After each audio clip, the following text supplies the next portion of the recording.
It's in a way, it's timely that you're here because the first two murders in exceptional clearance occurred in, I'm pretty sure it was Brooklyn. Yes. And they were black women, and there was a great deal of fear in the book that this might touch off a racial panic. You must have some precognition or something to be able to plan the book in this fashion. Most writers would like to do that. No, it's actually an accident. I worked in Crown Heights when I was a detective, and I know the area quite well. No, I just got an idea for exceptional clearance, and it just evolved. You get an idea for a book, and I always let the book evolve itself. I don't do outlines at all. You don't do outlines? No. You mean you just started writing? You had this germ of an idea. I get a germ of an idea, and I scratch it out on an index card. Mm-hmm. And then I'll come up with the name of my character, who's usually involved in the germ of the idea, and I sit down and I write. I don't understand how people can use outlines, to be honest with you, because a book has to evolve. A book has to take on its own life.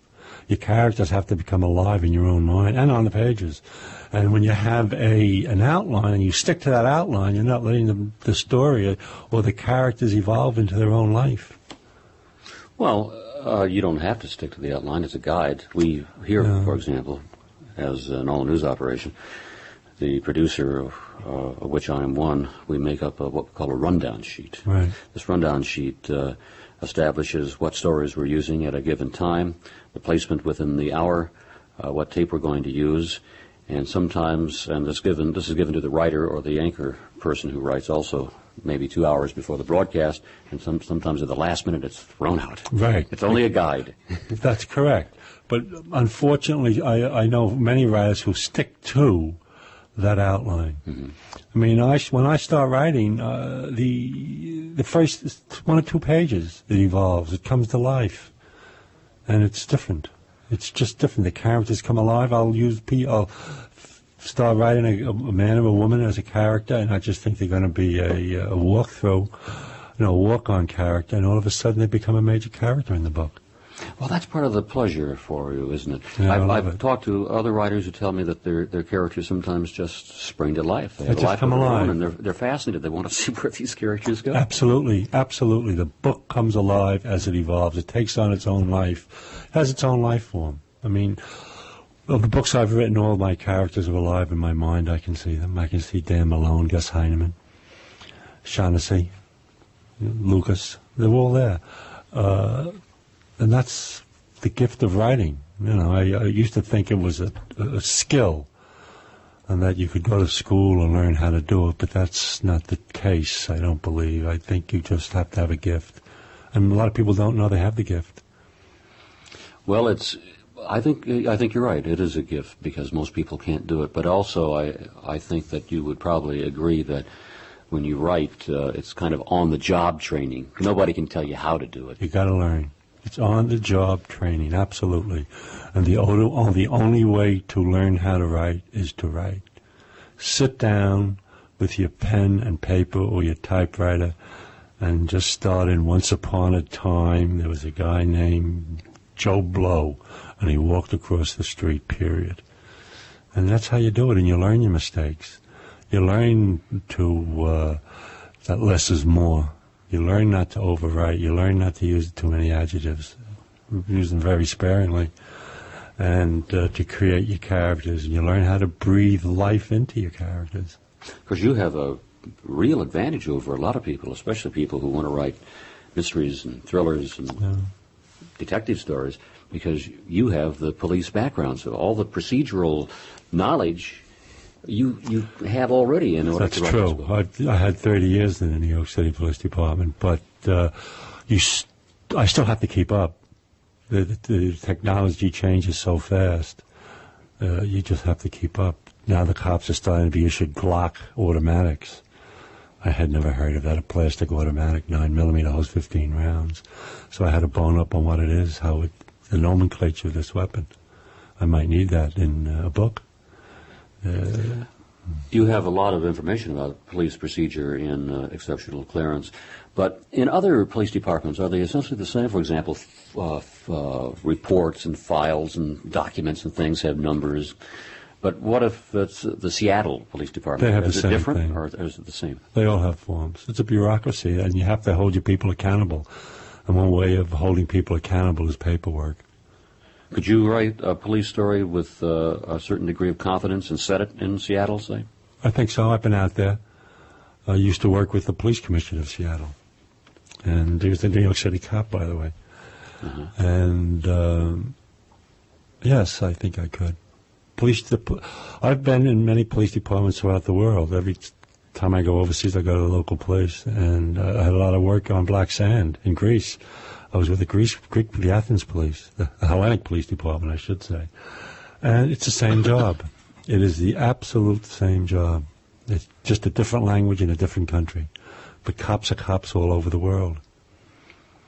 Well, I want to come back to you and ask you a couple of questions about how it all began for you. Sure. But before that, let's talk about exceptional clearance. You said that when you start a book, there's a germ of an idea. Tell me about the germ that launched exceptional clearance. I had a lot of trouble with this book, I have to tell you. I originally started out, I was going to have a real vampire. I'll just give the plot away.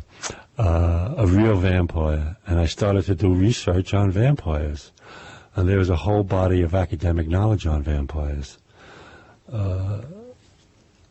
It's steeped in religious belief. A lot of the holidays of many religions are wrapped around vampires, or the belief in vampires. It's come down to this day. Many practices, religious practices, like the gravesite feast. Many thousands, hundreds of years ago, they did that because they wanted to feed the dead. The dead would stay in the ground and not rise up and kill them. And to this day, when you go to a funeral, they usually have a little feast afterwards. Coffee, cookies, cakes. That's where that comes from. Why would you, just parenthetically, why would you initially want to write about a real vampire? Because your books have this very realistic approach. I know. I that was the germ, and I was wrong. I couldn't do it. I started to work on the vampires, and I saw that vampires can't exist except in folklore and myth, because they can't. Human mouth is not made for predation. The human mouth cannot kill. Human mouth cannot get into the jugular vein or the common carotid artery. So then I had to have a crazy guy. And to write about criminally insane is difficult. And you had to find a way for him to have a vampire-like wounds in his That's victim. correct. I had to find a way to have him be able to kill people that way. And it was very difficult. I spent a lot of time with the chairman of the Department of Prosthodontics at NYU. And he finally worked out a way. In fact, he made me my fangs.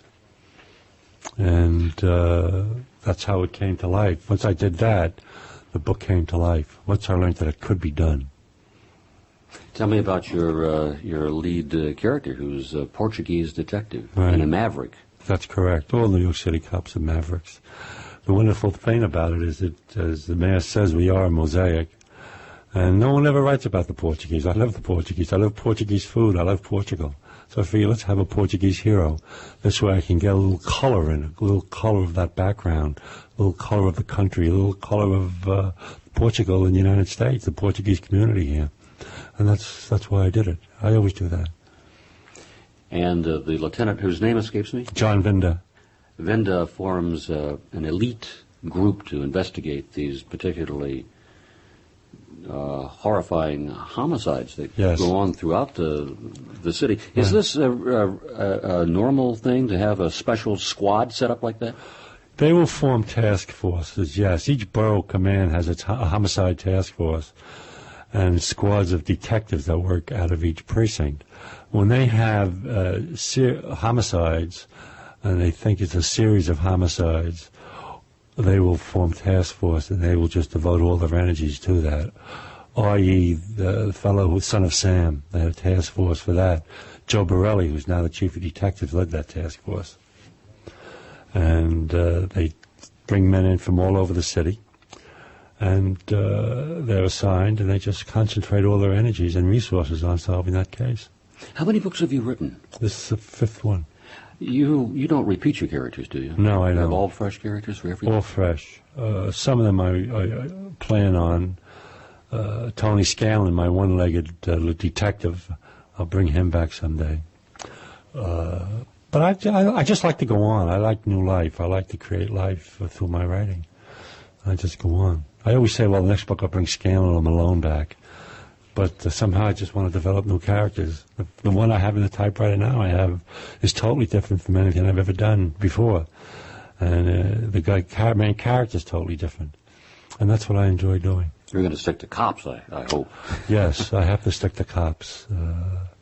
That's what I know best. I don't know anything about radio or television or newspaper work or advertising. I know cops, and that's what I'm going to write about. Of course, you have a relatively sympathetic newspaper man who works for the New York Post, an old-time police reporter, Still which there around. aren't many left in the book. I know, that's a shame. They used to have the news shack behind every borough headquarters, and they had old-time newspaper guys who were out there. They're like the truckmen, the newsmen who go out to interview people.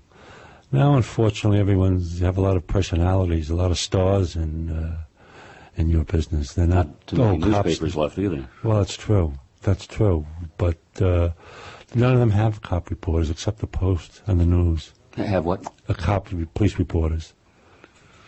Post does, and the News does. Yeah. The Times they don't. No, they're all general assignment. I Yeah. think. The most of the television stations have at least one police reporter, and there are Sometimes. Gabe, what's his name? Pressman. And John Miller. And John Miller's at Channel 5. Mike Taibbi. Yeah. Taibbi, yeah. Yeah, They're they cop specialize. They specialize, and they really need to. I mean, John Miller's very knowledgeable on the police department, and he's very knowledgeable on organized crime. We have a specialist here, Irene Cornell, does our police and court reporting. It's very involved. They really should have people in there. And it has a lot to do with the community, and people are interested in it. Well, you make contacts. And you make contacts. I know, being a street reporter myself over a course of many years, when you go to a crime scene, it helps to know somebody there. You know, Of course. Find a sergeant or even an officer. Of You give course. his facts, and if you go there as a stranger, nobody's going to help you. No, that's right. That's the Unless human they nature, isn't it? That's the way it is. They'll say go to the public information. When you get down to public information, and public information is only going to get on the phone and call the scene. Well, they try to help. Yesterday, or day before yesterday, they arrested a man for the rape of an assistant district attorney I remember in that. Brooklyn. And I worked on that story. I not only do books, but I do hard news here, too. And I called PIO, and the guy, he was a nice detective by the name of McConville. And he read me a statement, and I said, I'm trying to track down the investigating officer, and I finally got the investigating officer, a lieutenant in the special crimes squad in Right. Brooklyn. And he was very good. He helped me. I got him on the phone, and he gave me everything I needed to know, a lot of background on this sort of thing. But it's always better to go to the source, and PIO tries. At least they have it. I've worked in the boonies, and you call a small-town police department, they won't give you anything. I know. They're afraid of you, and they won't help. I used to work in a middle-sized city in Pennsylvania by the name of York, and I got to know a city about 90,000 maybe when I was there. I was news director of this radio station, and I tried to get to know the police officers. They had a police force of maybe 75, small, maybe even not that many. And every morning on my way in to the station, I'd stop off and look at the complaint sheets. Sometimes they'd give them to you, and sometimes they wouldn't. Now, one day, you have to tell me if I did right or wrong on this. One day on my way to work, very early in the morning, they only had one squad car out overnight. I cut through a parking lot behind my building, and I see the squad car, and I see the motors running. And windows are steamed, so I go up to the squad car, I look in, and there's the cop. He's scooping. He's out in the back seat, sound asleep. So I tap on the window, and he wakes up, he's startled. And then I go on off. And later that day, I run into the police captain, Captain Cap, top uniformed officer. And I didn't want to put it on the radio. If I'd been a crusading reporter, I probably would have put it on the air. One lone cop overnight, sound asleep in back of a squad car. A nice story. One car, no protection in the whole city except for the sergeant, a desk sergeant. Yeah. But I was afraid to do that because if I did, I would lose all of my contacts. Yeah. So what I did, I told Captain Cap what I had seen, and I left it up to him to take any disciplinary action. Now, you think that was the right thing to do? Yes, I think that it was the right thing to do. You could have saved that cop's life, too, carbon monoxide poisoning. It's very dangerous. Many years ago, I remember an incident in the city where a cop was killed in a radio car. Same way. He backed into a snowbank, and exhaust. He didn't realize it was in a parking lot, and he backed into a snowbank. And the tailpipe went into the snowbank, and carbon monoxide came in and killed him. Still, as a reporter, you want to get the story on the air, and this is more than 20 years ago. I've still been thinking about that, but you have to mix it in with common sense. I mean, you're in a small town. You would have been out of business with the police department. Yeah. What would you have accomplished? I mean, this captain, if he was doing his job, would have made some sort of disciplinary move, either formal or informal. And many times, informal discipline can be much harsher than formal discipline. Well, let's go back to your police day. You have a New York accent, so you were born and raised. This is all true. Yes. This is all true. I was born in Brooklyn. I was born on Nostrand Avenue in Brooklyn, and since then I've moved around a lot. I've traveled a lot, but that's where it all started. You're not from a police family, are you? Uncle was a policeman. My daughter now is a policeman. Oh. I've had a lot of cousins police. In fact, my daughter's out in Crown Heights tonight, and last night, the night before. She's been all right, I hope. Yes. Her mother calls me every day. Did you hear from my daughter? And I call my former wife, and no, I haven't heard from her, but she's all right. We would have heard. So, was it your intention from the beginning, when you got out of school, that you would be a cop? I got out of the Marines after the Korean War, and I didn't know what the hell I was going to do. Like a lot of guys, I didn't have a clue. And my father had been through the Depression, and he was always civil service, get security. And the cop and a fire test came around. I decided, yeah, I'll do it. And I took both of them, and I decided I want to be a policeman. And I did. So you went to the academy, went to the academy, got out, went to 7-9, first one. You were in the 7-9? 7-9. Where's that? Thompson and Gates. That's where it used to be. Tompkins and Gates, rather. It was Bedford-Stuyvesant. Uh-huh. Very busy shop. Was there for a while. And then I was put into the detective division. I was in the detective division for many, many years. Then I came out. I made sergeant in 1967. Detective sergeant? No. I did detective work, but detective sergeant, you get extra money. A lot of people, lieutenants and sergeants in the detective division, they all don't have the money. So technically they're detective sergeants, but they're not, because they're not getting the extra money. There's only the city charter only allows a complement of so many detective sergeants. You are a detective sergeant, but you're not getting the money. So you went back to the uniform post as Yes. sergeant? No, I wasn't in uniform. I was doing special work in the precincts. Special work? Yes. I was doing community relations work and stuff like that. What were some of the crimes that you investigated as a detective? Oh, everything. Homicides? Everything. In fact, in One Police Plaza, the homicide over the woman with the curtain rod was an actual homicide that I worked on. And we worked on that case for 2 years. We knew the guy who did it, but we could never prove it. Could never get enough evidence to go into court. Very frustrating. that's a cop's job. I mean, that's what happens. So you made sergeant, and then what? Then lieutenant. Then lieutenant. And then I ran the 108 Detective Squad in Queens for a long period of time. And then I got out. Then I started to write. So you retired when? I'm out since '84. And did you start writing after you left the department? No, I was writing while I was in the police department. Did you publish while you were in the police? One Police Plaza. You published that while you were actually... While I was out, I was working, and my agent said, you got to make a choice now. You're an established author. By a miracle, you broke through on your first book, which is, you know what that is. It's rare, but it happens on occasion. And I decided I had 30. That's enough. I know Joe Wambaugh. Yeah. And he was telling me that he published his first book, the title of which escapes me. The Onion Field, I think. No, it was the New Centaurians? I'm not sure. No, it was a marvelous book. I have to check my file now. I can't remember now. But he had constant problems with his supervisors.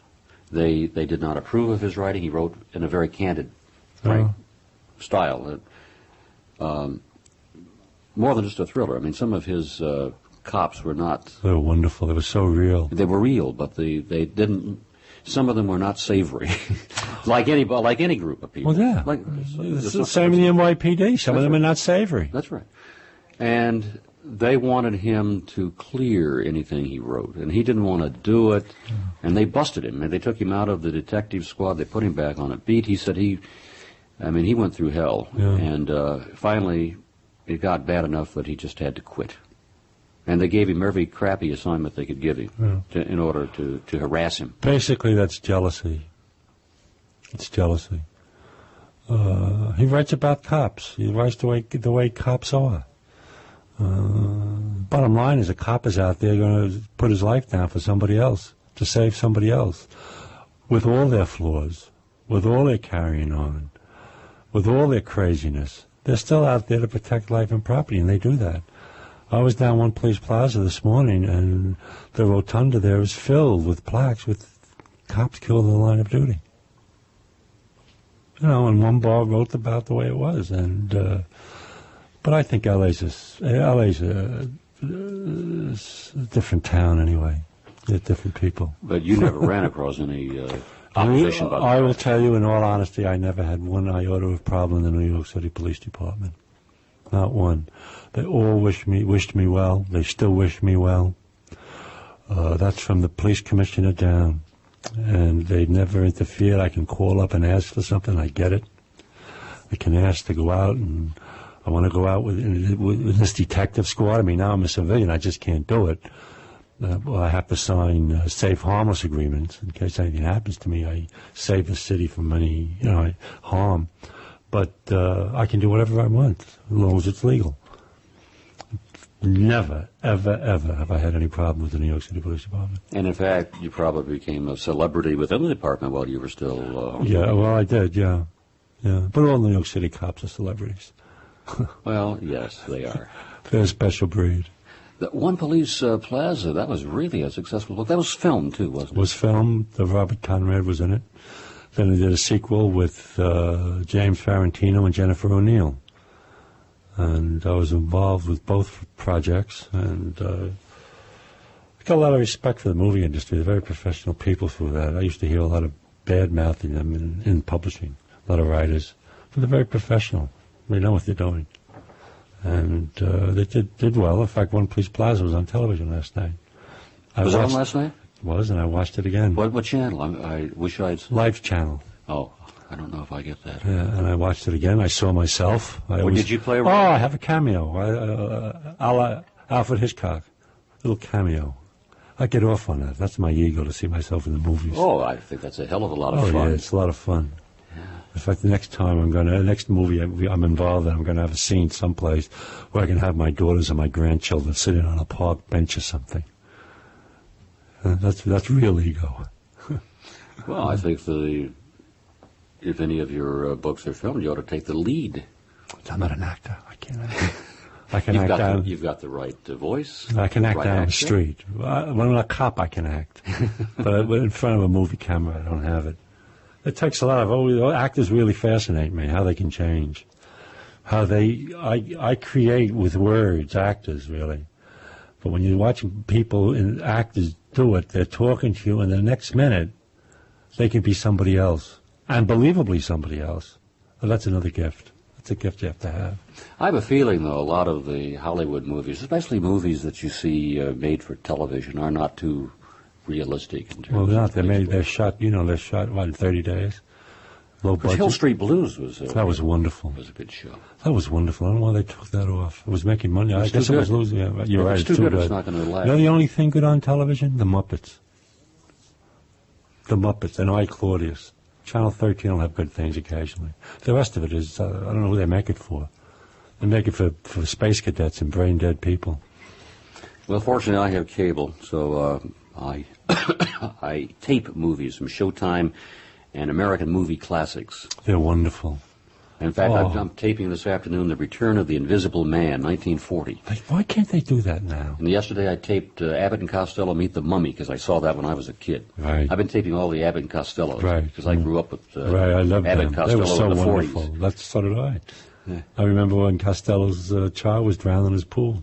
Oh, I didn't know that. Yeah. I don't really know anything about them. But I just saw, last week I just saw probably the best Abbott and Costello movie called The Time of Their Lives. I remember that. And I'll tell you why that has kept with me all of my years.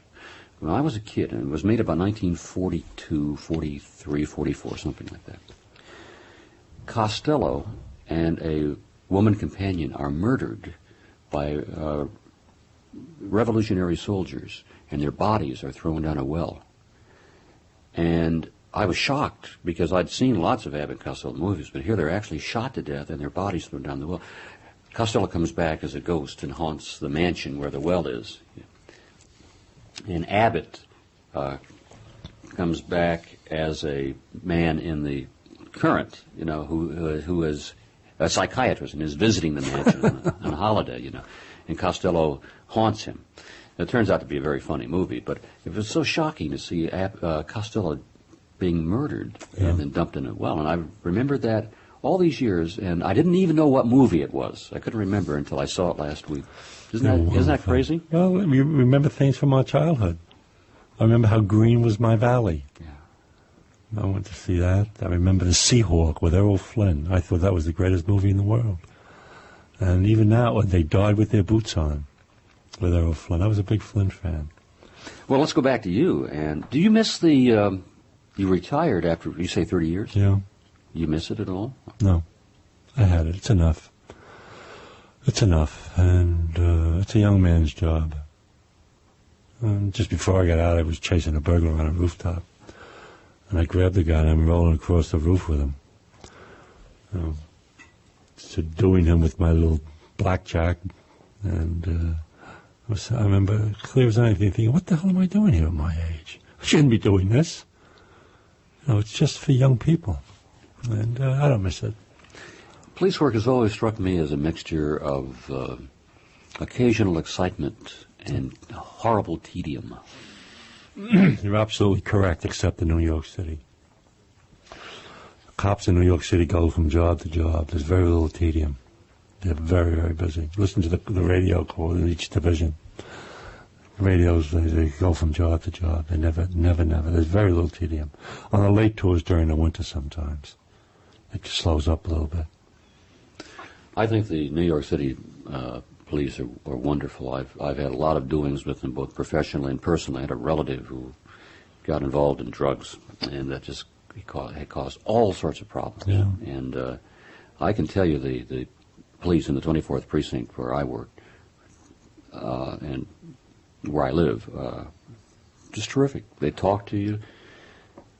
Cops are terrific. Occasionally there were problems. I remember once I had this relative stole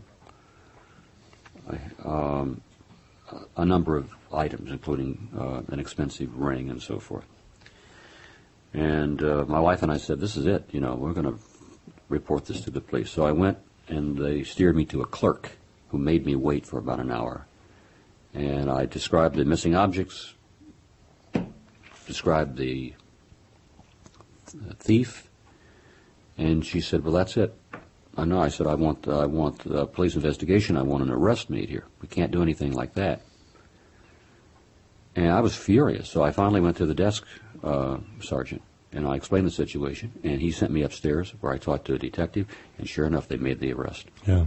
But what was this clerk getting involved here? She's not a police person. They're so overwhelmed with crime in New York City. They have a policy that certain cases are just reported and they don't act upon them.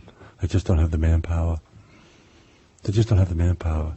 If someone comes in and reports the theft of $50 ring or $200 watch, they're basically not going to send people out on that. They have floods of homicides. We're leading the... Oh, I know. We have people on homicide investigations, narcotic investigations. But these were large thefts. I mean, they weren't $50. I'm talking about thousands of dollars. Yeah. And in my particular case, and they did make an arrest in this particular case. And the crime was important to us. Absolutely, I understand that. You're absolutely right. And it should not have been sloughed off. And you're absolutely right. I wrote and I sent a carbon to the police commissioner and so forth, for which the detectives involved were very happy. They even called me. They even called back to see how things were going. So they were very, very good in this particular instance. Cops like to help people. I've seen policemen extend themselves in many, many ways to help people. Incredible ways. They're very, very compassionate people. They might not look compassionate. They might have their big pot belly, some of them, with the gun belt down, but they're compassionate people, want to help you. And they do help you. And in New York City, they're really highly trained. And they're motivated. They're well supervised, very important. And as you can remember, after the stun gun incident out in Queens, everyone, the bosses here are responsible for their subordinates. I've noticed something when a patrolman, when a sergeant hooks up with a patrolman. Yeah. He always takes the patrolman's book and signs it, and he reads it. Yeah. A cop's memo book is like a ship's log. Has the same force and effect. You report every incident, every police action that you take is to be listed in that memo book, and those memo books are serially numbered. So you just can't take, start another one and forward something. You turn that one in, then you get another serially numbered memo book and you sign for it. And that's the ship's log. And when you're out on patrol, you are a ship. And any action you take has to be an entry. Or observe. Or observe. And the sergeant is to examine it. And the sergeant examines it, and he signs that book to show that he supervised you at that particular time. If a higher-ranking supervisor comes around, say during a late tour, and he goes around, he sees all the memo books say 7 a.m., and they're not signed, he's going to ask why. There might be a legitimate reason why the sergeant didn't sign them. There are many things can happen that preclude you going around signing books. But if there's not a legitimate reason, he's going to take a piece of you. Because you're supposed to do that. I can understand that because you really have to keep a high degree of organization within the department, know where your people are and what they're doing. Otherwise, there could be anarchy. You can't just let them go out there and walk around by themselves. Policemen are the most powerful people in this country. A lot of people don't realize that. They forget that. A policeman on the beat has more power than the President of the United States or the Chairman of the Joint Chiefs of Staff. He is the only person in this country empowered to take a human life right then and there, right on the street. He can take that gun out and shoot and kill someone if he has justification. The President can't do that. The President can't assassinate anyone. The President has to ask Congress for a declaration of war. And once you give a person that authority, you have to, and you damn well better maintain strict supervision. If you don't, you're going to have problems. He has to know when he can use that gun. He has to know that if he takes that nightstick and smashes somebody's head open, he's allowed to do it if it's legal. But if he's not legally obliged to do it, then he better be held accountable for it. And they are. Here they are. And there are plenty of cops who are in prison as a result of a misuse of authority. Absolutely. The 106 is a prime example, a stun gun. Everyone went. Borough commander, the chief patrol, The chief of patrol, right under the police commissioner, guy in charge of the entire patrol force, the New York City Police Department, out. Because the policy in the New York City Police Department is that you are responsible for the conduct of your subordinates. Period. I think it's probably the same way in industry. In business, at least it should be. I don't understand the situation in Crown Heights. I don't know if it's the new police commissioner, Lee Brown, or Dinkins, where they've allowed this violence to go on and on and on. Cops being pelted. Some of them were shot with a shotgun. 8 of them were shot the other night with a shotgun. I know. And yesterday I edited the news conference that Lee Brown had, in which he finally said they are now prepared to make mass arrests. I think they made close to 90 arrests overnight. That's really not a mass arrest when you think of the hundreds of people rampaging through that neighborhood. But why in the world weren't the police able to act in a way to stop those riots? The police are able to act in a way to stop those riots, but they have to be given the orders to do it. And that is a political decision by the commander-in-chief, which is the mayor. Well, he made the wrong decision not to do it. Well, 3 nights of rioting, it's just going to get worse and worse and worse. Well, you got to stop it. I like the mayor in many ways, but he's weak in some ways, in my judgment.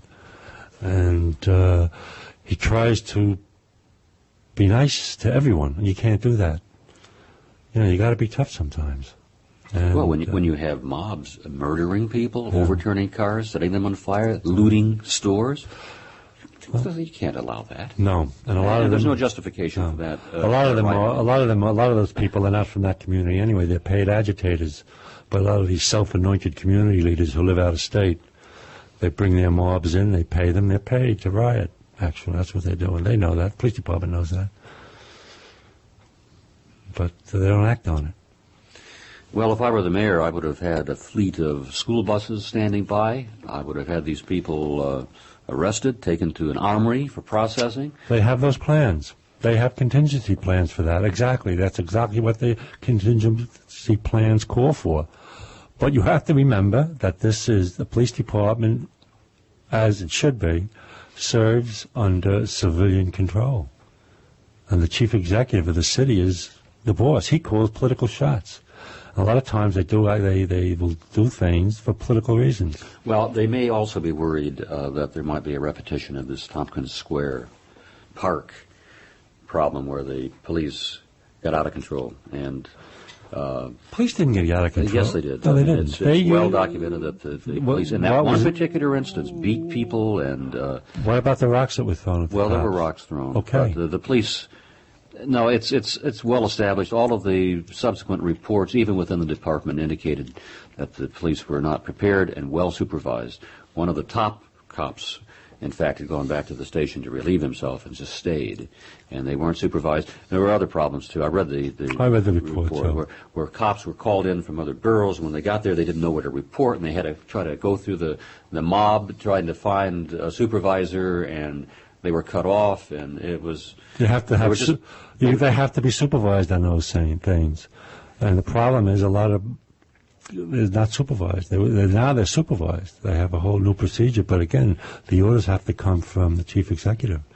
Well, they got out of hand there. But another problem too, I think, if I read this report, if I recall the report correctly, there hadn't been a real major civil disturbance like that since the 1960s. And a lot of these cops were younger, and they hadn't had any experience in trying to deal with these crowds of agitators. And believe me, I mean, there's no question that there were people trying to incite problems there. Some people in this town think they have a God-given constitutional right to riot and to rape, burn, and pillage. They don't. And the police department is there to stop it and to prevent it. But they have to have the green light from civil authority, at least from the police commissioner. Someone has to say, stop it. And then when you have politicians with their own political agendas, they're not going to allow you to do it. And they hold the cops back. Oh, you had 3 nights in Crown Heights. Well, Bill, let's go back. We're almost out of time. I just want to ask you a couple of other questions about writing. Now that you're... Where do you live, by the way? I live in Manhattan. Manhattan? Yes. And you have an apartment and a dog and a typewriter. And, a typewriter? Yes. Please. Old-fashioned way of writing. I don't know any writer who makes his living writing fiction who does not use a typewriter. No, they use computers. They use computers not to write. Very few of them do. You can't write with a computer. Oh, you have to write with a computer. Why do you have to? It's so time-consuming to write with a typewriter. If it ain't broke, don't fix it. When I write in longhand, and then I go to the typewriter. I don't want to be bound down having to know that I got to push this button, PF1, PF9, and what the hell is this button for? It just distracts me. I'm in another world when I'm writing, and I don't want anything that's going to block me from entering my world of fiction. And that's what those damn computers do. Plus, they're complicated. Plus, you can lose everything on a disk. Only if you're careless. Well, I was talking careless to a poet. You may have read his name, James Dickey. He wrote Yes. Deliverance, and Dickey he collects typewriters. Yeah. He says he has a typewriter in every room, and he usually has a project on each typewriter. That's right. He goes from room to room and he types. And I was trying to encourage him to get a computer. And They just don't. He said, this is what he said. He said, first he said, I don't want to get a computer. He said, I want to, every draft of a poem that I do, I want to see them side by side. Absolutely. I said, well, you can do that with the computer. He said, but I'll have to learn to use a computer. That's right. That's right. It's just time-consuming. It's just a pain in the neck. It's not the same. It's not writing. Of course, if you were a kid today, you'd That's study different. computers in high school, and that would just be a way That's of life. different. It's second nature to them. If you look in it, when we go through our newsroom, you look in there, we don't have typewriters. Yeah. We use computers. Well, as I said, every writer I know, every fiction writer I know, and I know a hell of a lot of them, they use typewriters. A few will have them for rewriting. Now, I have a woman who types for me, who, when I give her my typed manuscript, she puts it in a computer. So when I make changes, when I edit, when the manuscript is complete, it's easier. I don't have to rewrite. But when I do that, I will have already retyped that manuscript at least 10 times, at least. The entire manuscript. Yes, sir. I do a lot of rewriting, When you wrote One Police Plaza, did you have an agent then, or did you sell it I yourself? had an or agent. I have been blessed in the publishing business by wonderful people. I never thought I'd be a writer. I thought I was going to retire from the police department and teach school. I'm certified to teach, and in fact, I used to substitute teach at moonlighting when my children were younger. And I was at a party, and I met a guy named Tony Godwin, who was the editor-in-chief of a large publishing house and very renowned in the industry. I did not know this. I just thought it was a crazy Brit I met at a party. We were telling war stories, and he was talking about the Blitz. I was talking about being a cop in Bedford-Stuyvesant. He said, "You got some line of crap. Do you ever think of being a writer?" I said, "No." So I think you might be a good writer. He said, "Why don't you write me some?" I said, "Write you what?" He said, "Write me a story." I said, "What the hell do you mean write you a story?" He said, "Just start a story and send it to me." And I started One Police Plaza. I sent him a chapter, and he edited it and sent it back, and he said, "It's awful." He said, "It's horrible." He said, "You think people read with their lips. You overwrite, use too many adjectives. You don't know how to develop personality. You can't spell." He says, "Look at these adverbs." But the very last sentence was, "Despite all the above, you have talent and I'll work with you." I saw that and I said, "I'm going to be a writer." That's how I got started. And Tony introduced me to my agent. Now, I didn't know that this guy, who he was, but his imprimatur opened a lot of doors for me. I was painted with his brush, and that opened a lot of doors because of his stature in the industry. Ah, it's a wonderful story. True story. And then I worked 7 years writing that book. 7 years I wrote it and rewrote it and rewrote it and rewrote it. And Tony died. The woman who took his spot is named Marion Wheeler, and she tried to get it published with the same house. And one of the women read the first 100 pages of the manuscript, one of these literary types, snooty literary types, and she sent Marion back a note and said, "I suffered through 100 pages of this cop stuff." She says, "It's god-awful. I can't believe we're committed to this. Please advise." So when One Police Plaza came out, and Marion left there, and by accident, she sent me the file, and that note was included in that file. And I saw it, and I said, well, I'm going to teach her. And I wrote. Now I was really mad. And One Police Plaza, I sold it. Crown bought it. I sold it. It came out. It jumped on all the bestseller lists. And I sent her a copy with a Xerox of that, her note. And I said, you see, you were wrong, kiddo. So it was not the original house where the woman wrote this note that published the book? No. No, it was a different house. It was HBJ. Tony worked for HBJ, but Tony died, and Marion worked for HBJ. And then... but ultimately you sold it to Crown. I sold it to Crown. Crown published all of your books. Crown publishes all my hard, and Bantam does the soft. And I've been with the same people. And it's like family to me. Crown is a wonderful, wonderful company. The people there are dedicated. They're hardworking. I've never seen such hard workers. I can go there on a Sunday. There'll be people from the art department, and they're doing that stuff. Well, William Caunitz, my last question. Yes, sir. The title of the book, Exceptional Clearance. What does that mean? Every time someone reports a crime, by federal law, that crime has to be recorded, and it has to be cleared. This is for the national crime statistics. There are many ways of clearing it. Exceptional clearance is a very special way to close a case when you know who the person is who committed the crime, but that person is outside of your reach. I.e., a guy does a homicide in New York City and flees to Colombia. There's no way you're going to extradite.